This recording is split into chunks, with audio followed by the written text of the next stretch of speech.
پاکستان تحریک انصاف نے، ہمارے کچھ ہیروز نے جو رول پلے کیا اس آئینی ترمیم میں، اور صرف یہ بات بتا دی کہ آپ فارم 45 پر آئیں اور آپ ہمیں فارم 45 پر ہرائیں، اور آپ فارم 47 پر آ کر ہمیں اقلیت میں کھڑا تو کر سکتے ہیں، لیکن آپ ہمیں کسی غیر آئینی غیر قانونی کام کرنے پر دھوس دھاندلی کے باوجود آمادہ نہ کر سکے، اور سب نے دیکھا کہ صرف تحریک انصاف نے اس سارے عمل کا بائیکاٹ کیا۔ میں صرف اتنا کہنا چاہوں گی اپنے ججز سے، اپنے وکلاء سے،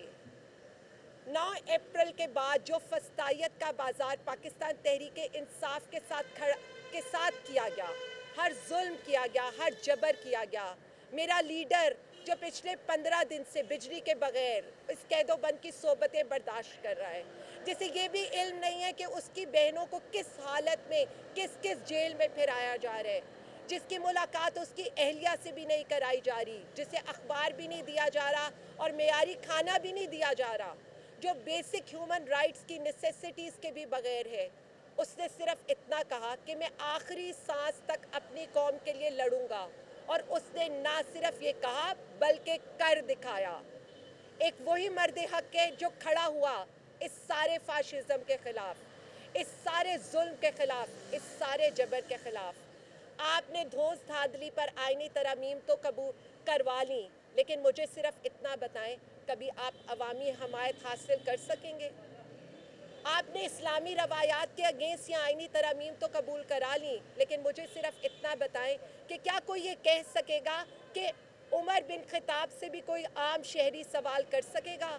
یا حضرت علی کو بھی کوئی کٹہرے میں کھڑا کر سکے گا؟ میں صرف اتنا کہہ دوں، ہم مایوس نہیں ہیں،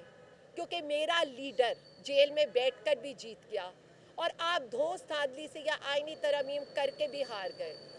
کیونکہ یہی سب کچھ بنگلہ دیش میں بھی ہوا تھا۔ وہاں کی بھی حسینہ واجد طلبہ کو شرپسند کہتے کہتے خود انہی کے ہاتھوں ذلیل ہو کر اس ملک سے گئی تھی، اور بالکل یہی حال آپ کے ساتھ بھی ہونے والا ہے۔ اپنے اقتدار کو دوام دینے کے لیے جس طرح کی آئینی ترامیم، جس طرح کی دھوس دھاندلی آپ نے اس ملک پر مسلط کی ہے، تو میں آپ کو صرف اتنا بتا دوں، اس کے باوجود بھی نہ آپ اپنا اقتدار بچا پائیں گے، نہ آپ عوامی حمایت حاصل کر سکیں گے، اور نہ آپ عزت حاصل کر سکیں گے، کیونکہ آپ ذلیل و خوار تو ہو چکے ہیں۔ رات کے اندھیرے میں جو آئین پر شب خون مارا گیا ہے، ہم اس کے خلاف تحریک کا اعلان بھی کریں گے، آواز بھی اٹھائیں گے، ہر فورم بھی استعمال کریں گے، چاہے آپ ہمیں ملٹری کورٹس میں لے کر جائیں، چاہے آپ ہمارے اوپر اور کیسز بنائیں، چاہے آپ چادر اور چار دیواری کے تقدس کو پامال کریں، ہم اس ظلم کے خلاف کھڑے تھے، کھڑے ہیں اور کھڑے رہیں گے انشاءاللہ۔ دیکھیں، میں صرف اتنا بتاؤں گی کہ ہمیں یہ دیکھنا چاہیے کہ پاکستان تحریک انصاف تو مسلسل ایک فاشزم کا مقابلہ کر رہی ہے۔